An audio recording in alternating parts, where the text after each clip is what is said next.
the big story in terms of, I don't know. Well, Nomi, last time you were on, we were talking about the Biden cabinet picks. You were frustrated. You did not feel like there was enough pushback on some of this. Where are you on it today? Are you happy about Becerra as a pick at Health and Human Services?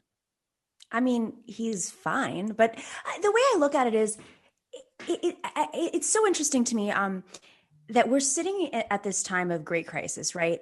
If you look at Europe, if you look at austerity-driven Germany, they are recognizing the crisis of need and providing the most basic human services to their citizens all across Europe, right? Even the more right-wing countries. And I think what's really frustrating is that we can't even get that with the Biden administration, which, these aren't huge jumps. These aren't huge leaps. I feel like they're more concerned with starting from where they left off under Obama than recognizing the crisis of this moment. And so, no, I'm not happy. And, one person in a cabinet being picked. I mean, Andrew Perez wrote in the Daily Poster about this a couple of days ago, about how progressive organizations are, by strategy, not pushing back because they think they can push back once the administration starts. And that is how we calcify. That is how institutions become. But don't you think that like Gina Raimondo was dropped out for Becerra because the progressive organizations were pushing? I don't know if it's because progressive organizations were pushing. Well, we don't know. I mean, that's not where the unity has been around. Did she withdraw, or was that the Biden camp's decision based on the reaction? I think it's probably more. Look, we don't know. Yeah. All we know is that she was legitimately floated, that there was a chance. I mean, look, let's just stipulate that we can't know if the Biden folks are responding to us, and by us, I mean by outside pressure. We can't know. We can't know there's no way for us to ever really know one way or another exactly how these decisions are made. We just have to assume that we have some measure of ability to influence it. We just got to assume it, because otherwise, let's just wrap this up and not even do anything. I don't know if it's the case that we do, but so we just have to stipulate that for the sake of arguing, because there's no value in my mind of just saying that we don't have any influence whatsoever, in particular in terms of a Biden thing. We know that Raimondo was in the running enough so that she felt like she said, I'm no longer in the running. Yeah, and and talk about just somebody who's pro-austerity. I mean, Raimondo actively cut Medicaid in her state. I mean, we're talking about, in theory, Neera Tanden, when she was at CAP, followed the weather vane of the Obama administration and wanted to do the grand bargain and cuts in her own way. But there was a Biden, a potential appointee, who literally did it. So right. I take that as a win. They're small wins, but maybe as long as we don't have an austerity hawk in there, or somebody who's against expanding Medicaid or Medicare, that's better than the alternative. But I think that's ultimately the problem. The base that we're starting from, and they're not idiots and they know that, is it's just typical negotiation, right? They're starting from a base of, well, we didn't go with the austerity person in the middle of Great Depression 2.0. And I think that is ultimately why they're going to come out and say, look, we gave you Becerra. We gave you, I mean, it's, but I guess we're not getting Neera Tanden. I mean, of course we're frustrated, but. We had Grimm on yesterday to talk about this, and I guess I'm using this as a benchmark too.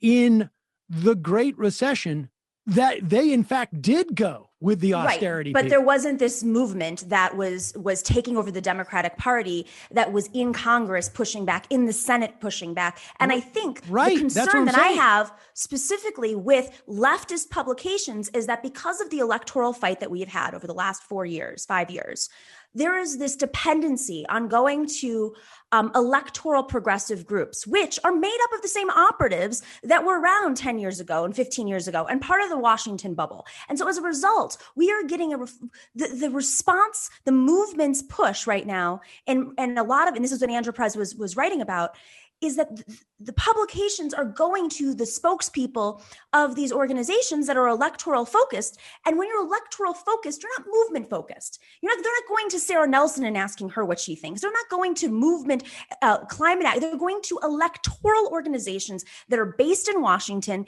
and they're reading their press releases and they're saying, well, the left seems okay with Javier Becerra, but nowhere in the movement side does anyone seem to be okay with these picks. Well, I mean, I agree with you in terms of just this would not be the people that any of the three of us would select. I just am working within the realistic confines of who Biden is. I mean, Biden was to the right of Obama, and these picks are to the left of who Obama picked. So I take that as something that's responding to the moment, specifically because the progressive movement lost in this election in many respects. I mean, we have Jamal Bowman, we have Mondaire Jones, we have other people who are going into Congress who are expanding the squad, but Bernie Sanders lost. So they didn't have to do any of this stuff. To folks to vote for Bernie Sanders, I'll make it very clear. We spent 6 months, to vote for Joe Biden, 6 months saying, vote for Joe Biden so we can pressure him from the outside. You look at Johnson, we knew what we were getting with Johnson. Progressives and civil rights activists knew what they were getting with Johnson. But they pressured him. Movements pressured him, not electoral organizations. If you're going to base everything on press releases from electoral organizations, do you understand what I'm saying here? But is that we are judging this moment based on pressure that's coming from an inside game. This is not going to be solved from the inside. It's going to be solved with movement pressure from the outside. But this was an inside candidate. This is an insider candidate. So was Johnson. So was every Democrat we've ever elected. Johnson, that's a completely different era. Not really. It's probably the most, if we're going to look at a similar era, it's most similar to the moment we're in now. Over the last 100 years, since the progressive era, it is the most similar moment. If you apply pressure to institutional, and frankly, Joe Biden is emblematic of Johnson. He is a Senate creature who's a deal maker, but Johnson still, and granted he's not in office yet, Johnson still responded to movements. He still responded to union leaders, civil rights leaders. I think Biden like is responding. I feel like you're comparing apples to oranges, because you're talking about Johnson moving on, particularly civil rights, where he was not inclined to do so. But we're at like the personnel stage, and I can tell you that in 2008. There wasn't any of this. There was absolutely a complete lack of awareness of this going on. I have no doubt that was also the case during Johnson's era. Now, and it's really just a question of almost like I was just using the analogy with Jared Sexton. This is where we're basically just putting down the first piece of track, right? Where it's like, and the thing that is encouraging to me is that the track that is being laid, the first piece of track, right? Because they're not in presidency yet. And I certainly never thought that if we push Biden that, we're going to get Elizabeth Warren as Treasury, secretary but we're for the most part, so far, some of these positions not, there's nobody who's there who is going to be an ideological obstacle to pushes from the movement, right? Where in this, there's no Rahm Emanuel who is going to, as chief of staff, who is going to be not only am I not going to contemplate anything to the left or whatever, but I'm out to F those people. That was literally his stated objective. Well, isn't that the point though? What I'm trying to say is they want to look like they're moving, like they're recognizing the moment. And so they're not putting the Rahm Emanuels in, and Neera Tanen's not going to get cleared. And they're trying to put all of our energy into fighting these folks who are just probably not going to be, either whether they're nominated, whether they're going to get the position approved, or they're just not getting the spot. And so it puts our energy into that space rather than into rejecting multiple other folks and really investigating them. And thanks, the American Prospect's doing incredible work on this. The Daily Poster is doing incredible work on this. But devoid of that, I don't really hear much from the left. So my question to both of you is, what should we be doing? Well, I mean, frankly, like I think keeping Raimondo out is good. I think preparing for the possibility that Tandon doesn't make it through a Senate, keeping gosh, I can't remember his name now. Reed out is paramount, frankly. Talk about ideologue. Talk about an austerity ideologue. I mean, I think pushing for Deb Haaland for interior is. But speaking of, but like why I do think this is a response in Biden's way. Again, Biden was nominated or picked by Obama for VP because he was to the right of him and they wanted to win over basically racist white voters who might not be inclined to vote for Obama. Like the reason that this is a response to the left in Biden's own way, and it's not sufficient, but the way why I do think he is responding is because he's not putting these ideologues through. And I think that is a result of pressure and online outrage to certain things. And like there's also this complete disconnect from the grassroots. Like what Ryan was saying yesterday, I think they genuinely thought Neera Tanden might appease somebody on the left or some people on the left, and were surprised what Ryan said, that Ocasio-Cortez was against the Tanden pick because she was a woman of color who works at an organization with progress in the title. I mean, this was what. No, they know what they're doing. I don't buy that by Ryan. With all due respect, look, Ryan, I love him. I think that's bullshit. I worked with Jen O'Malley Dillon on the Unity Reform Commission. They know exactly what's going on. Like, with all due respect, this is like, we don't know their person. We know their personalities. They worked hand in hand with them. They literally pushed out press releases to they all go to the CAP conference. They all got the tweets attacking them for going to the CAP conferences. But a lot of that. Jen O'Malley Dillon had a meeting with us about why Neera was smearing the Unity Reform, and she is the deputy chief of staff. They know exactly who they're dealing with. I think there's some of that. I think there isn't enough of a recognition or a connection to the grassroots to fully understand the scope of it. And I think a lot of what they're doing is focusing on what they experience, which Biden deems paramount, and giving out rewards to people who they feel they owe things to. And the tribute in this instance was Tanden was a part of the Clinton Obama-esque orbit. Well, he inherited it, but whatever. So that's kind of what it is. We've kept Rahm Emanuel out. We've kept Raimondo out. But, obviously this new Austin pick for Pentagon. What'd you say? Let's hope we've kept Rahm Emanuel out. But you were just about to mention this pick for Pentagon. Right. So this is interesting. Yeah. Well, you go, Sam. This. Well, I had noticed earlier that is it Slotnick, Lee Slotnick from she is the sort of the AOC of the sort of military industrial complex in the Democratic caucus, right?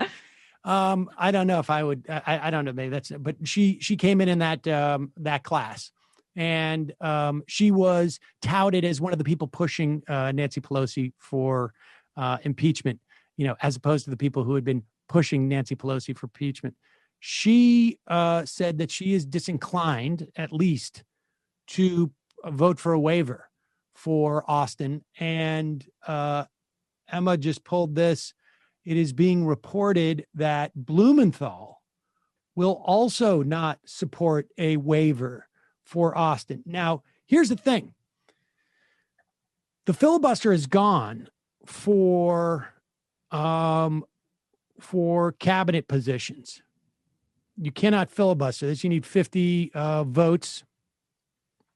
50 if it's tied, 51 if it's, or 59, 51-49 in the Senate. However, to pass a waiver, you need 60 votes. And let's just quickly explain to people what the waiver is. Oh, yes. Okay. Well, it's because he was a retired Army general, and they did this for General Mattis as well, to serve in a traditionally civilian position. Now, there is some outrage to this because this is seen as a crossover between traditionally civilian position and say, the military industrial complex. Well, specifically the military. I mean, right. The idea is the defense secretary, the chain of command is supposed to be civilian control over the military. And there have been, they have the concept of a waiver because maybe there's some special circumstance where you need to appoint somebody who is military, retired military, is considered military. And the idea is you want civilian control over the military. And there was a lot of criticism of Donald Trump for appointing Mad Dog Mattis because the idea is you want civilian control of the military, and putting a military person in the position of Secretary of Defense is not only sort of a tradition, it's also statutorily they cannot serve unless they get a waiver. And so it would require 60 votes for a waiver. I think it is unlikely that you will get 10 or 11 Republicans to provide that waiver. It's possible. So what's their goal here? I mean, it seems like they understand this going in. So, I think one, I don't know. Maybe they want. There was progressive backlash to Flournoy, right? The woman who they were considering, who is definitely on the civilian side of Libya, right? Well, civilian part of the military industrial complex in herself, but like hawkish to her core, was supportive of the war in Libya, was supportive of the war in Syria, every intervention. Not only that, she had a financial interest in and it. A financial the most interest, important exactly. thing is right. she ran she ran a whatever it is, this merge between lobbyist and think tank, whatever that entity is, that doesn't have to disclose who their clients are. Yeah. That represented. But Austin was on the board of Raytheon, so it's kind of pick your poison here. Although from what I'm hearing, it seems like he's a little bit less hawkish than her traditionally. But the point is like all of these Pentagon, DOD people that they've been considering, everyone they've appointed. I mean, Avril Haines was potentially the worst person that Biden has picked thus far. I mean, it's just a slew of people who support See, this is an area. I think they're always going to go with someone hawkish. I mean, you're not going to pick somebody from Code Pink. Right. Well, I mean, at the very least, if this is an administration, if this is the first Democratic administration in maybe my lifetime that does not put a Republican in that position, I will be very pleased. I mean, the idea that, well, I mean, honestly, it's like, but they don't need to now. That's the problem. I think you may have a valid point in their knowledge of who Neera Tanden is, but I will also say that in my experience throughout my life, discounting incompetence and idiocy is a large mistake in just about every endeavor. I mean, that is, what part is I don't understand what you're saying. All I'm saying is that if somebody thinks that because Neera Tanden, presumed, I am not disinclined, let's say, to believe that there are people in the transition team. There are people in the transition of the, specifically in the OMB silo that are not aware of Neera Tanden's Twitter relationship. There was a Washington Post piece on it. Well, I understand there's a Washington Post piece on it after the fact, but I'm not, I think it's quite conceivable, frankly, that these things are siloed in such a way that, Joe Biden's campaign manager doesn't get a sign off on who is going to be picked for OMB. All right. Then let's just say from this perspective, the chair of the transition team is Tony West, who is Kamala Harris's brother-in-law, who's also being pushed to be AG by Tony West's sister. We have to talk about that at some point. Weird. Yeah. Oh, I'm excited about that one. Of course they know. I mean, he's overseeing everything. It's not like they just let things happen in silos and it doesn't go through the top.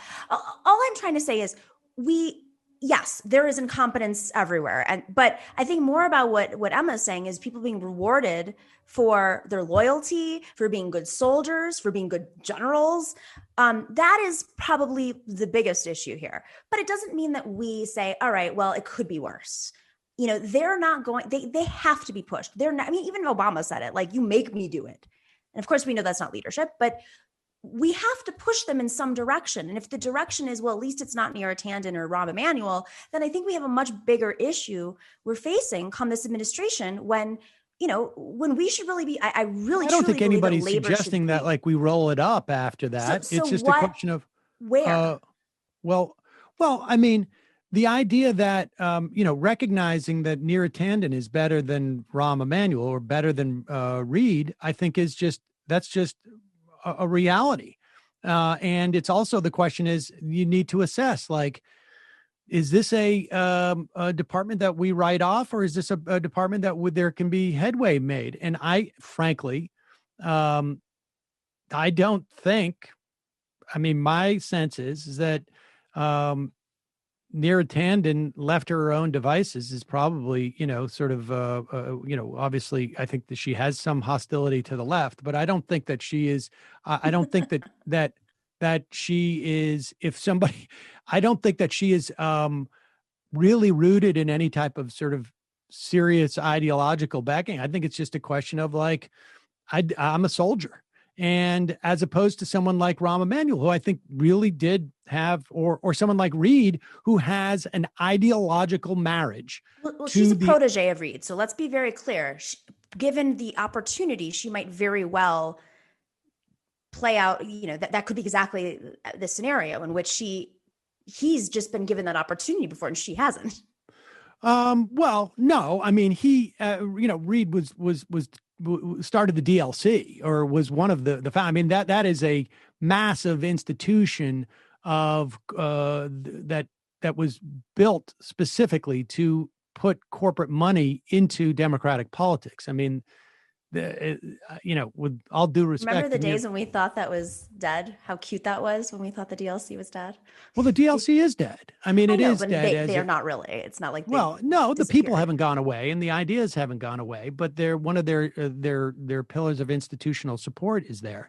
But the I just think that like Reed is just far more a dangerous player than Tanden is. In terms of like what they can do on their own. It's all about sort of a certain amount of like savvy within an administration, and like who's going to be entrepreneurial and who's just going to take direction. But it may end up being academic because the Republicans may sink her nomination. I'll be curious to see if that happens, if Biden will just, sort of go do an end run